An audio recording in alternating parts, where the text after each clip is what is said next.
নষ্ট করলে পাপ হবে না, এবং কোন কোন পরিস্থিতিতে বাচ্চা নষ্ট করা যাবে।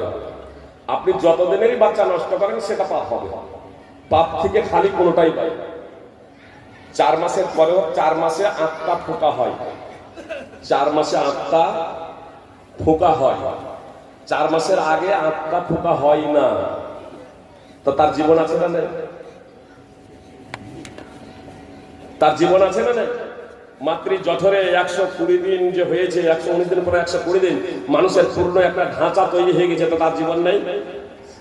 যে সে বীর্য থেকে, শুক্রাণু থেকে আর ডিম্বাণু থেকে সে আপনার রক্ত মাংস পিণ্ডে পরিণত হয়ে বৃদ্ধি হতে আছে, বৃদ্ধি হতে আছে। 120 দিনে পৌঁছে গিয়েছে, 8টা ফোঁকা হয়নি।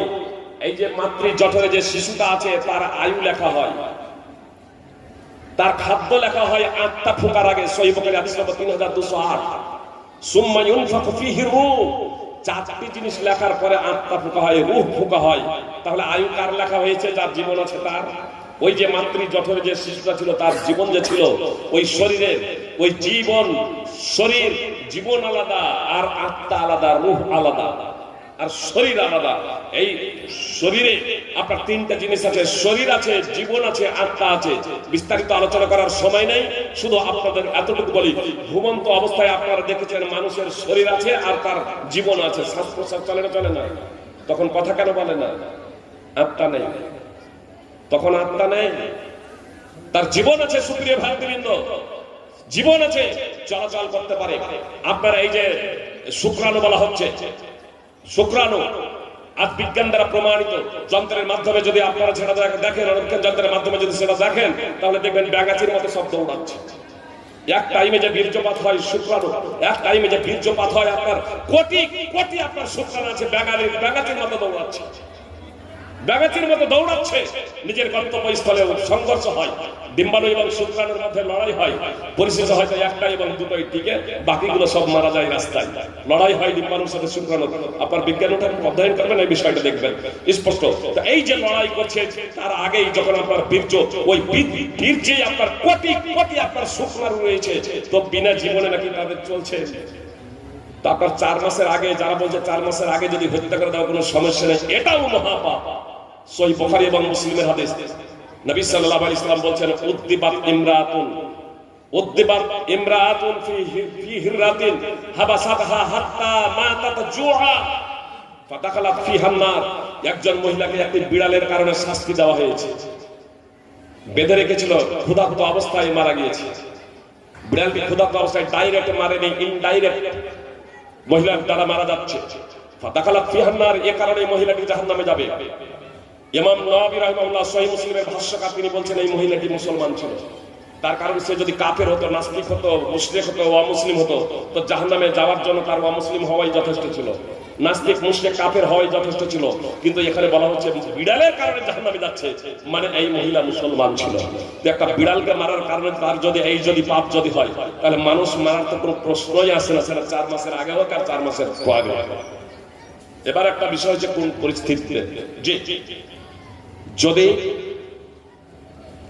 ওলামায়ে কেরাম যে বিষয়টা বলেছেন যে পেটে বাচ্চা এসেছে, 4 মাস এখনো হয়নি, যে হয়তো সিজার হয়েছে, আর 1 মাস 2 মাস যেতে না যেতে আবার পেটে এরকম সন্তান এরকম চলে এসেছে, আর মায়ের শরীরও অত্যন্ত শোচনীয়, অত্যন্ত দুর্বল একবার বাস্তবে, তাহলে ভালো ডাক্তার, একাধিক ভালো ডাক্তারের পরামর্শ অনুযায়ী যদি সেটা যদি হয় মায়ের জীবন বাঁচানোর লক্ষ্য এবং উদ্দেশ্যে, সেটা স্বতন্ত্র ব্যাপার, ওলামায়ে কেরামদের ফতোয়া আছে, তাহলে সেই ক্ষেত্রেই সেটা বৈধ। আর সাধারণভাবে আপনার বাচ্চা এসেছে, সে সিজার হোক বা সাধারণ এরকম হোক, আপনার বাচ্চা এসেছে, বেশি বাচ্চা হয়ে যাবে বলে আপনি এরকম হত্যা করে দিয়েছেন, কি করে খেতে দেবো, তো এটা জানবেন এক প্রকারের এটা শিরক এবং এটা জঘন্যতম অপরাধ, মহাপাপ।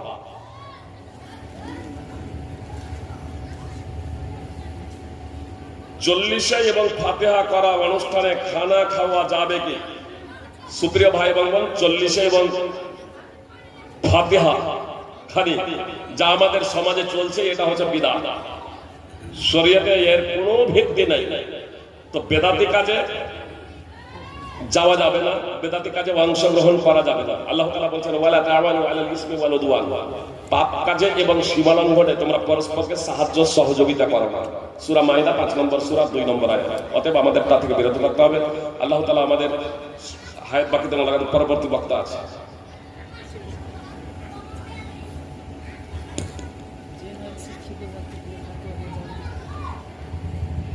জেনারেল শিক্ষিত ব্যক্তি দ্বারা ফতোয়া নেওয়া যাবে কি যাবে না?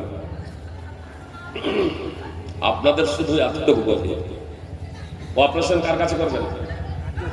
গোল্ড ব্লাডার পাথর হয়েছে, অপারেশন কার কাছে করবেন? কসাইয়ের কাছে করলে হবে না? যে জেনারেল বিষয়ে, পার্থিব বিষয়ে আমাদের জ্ঞান আছে, আর শরীয়তের বিষয়ে আমাদের জ্ঞান নেই। আল্লাহ আমাদের হেফাজত করো। প্রশ্নকারীরও প্রশ্ন করা ঠিক নয়, আর ব্যক্তিরও উত্তর দেওয়া ঠিক নয়। অনেক সময় রেফারেন্সে দেয়, হয়তো কোরআনের এত আয়াত আর হাদিসের এত, জনগণ তখন মনে মনে ভাবে যে কোরআনের এত আয়াত বললো আর হাদিস যখন এত বললো তাহলে উত্তরটা সঠিক। অনেক মাদানিও জবাব দেয় না। আরে মাদানিরা জানে, আলেমরা জানেন যে ফতোয়া দেওয়া সবার বিষয় নয়, ফতোয়া দেওয়ার কাজটা সাধারণ ব্যাপার না, ভুল হলে পাপ হবে। নবী সাল্লাল্লাহু আলাইহি ওয়াসাল্লাম ভবিষ্যৎবাণী করেছেন ইলম উঠে যাবে, ইলম উঠে যাবে। সহিহ বুখারী মুসলিমের হাদিস, ইলম উঠে যাবে। ইলম এইরকম হঠাৎ উঠিয়ে নেবেন না এমনটি না, ছিনিয়ে নেওয়া হবে অন্তর থেকে এমনটি না। আলেম ওলামাকে উঠিয়ে নেওয়ার মাধ্যমে ইলমকে উঠিয়ে নেওয়া হবে। যখন কোনো আলেম বাকি থাকবে না, তখন জনগণ নেতার সাধারণ মানুষদেরকে, নেতাদেরকে তখন মুক্তি বানিয়ে দেবে, তাদের কাছ থেকে ফতোয়া জিজ্ঞেস করবে, আর তারা ফতোয়া দিয়ে তারাও বিভ্রান্ত হবে, ফতোয়া যাদের দেবে তাদেরকেও বিভ্রান্ত হবে। জাহেল ব্যক্তি, সাধারণ মানুষদের, সাধারণ ব্যক্তি যারা কোরআন এবং সুন্নাহর আলেম যারা নয়, এদেরকে আরবিতে জাহেল বলে। এটা বলবেন না যে তাহলে জাহেল গেল।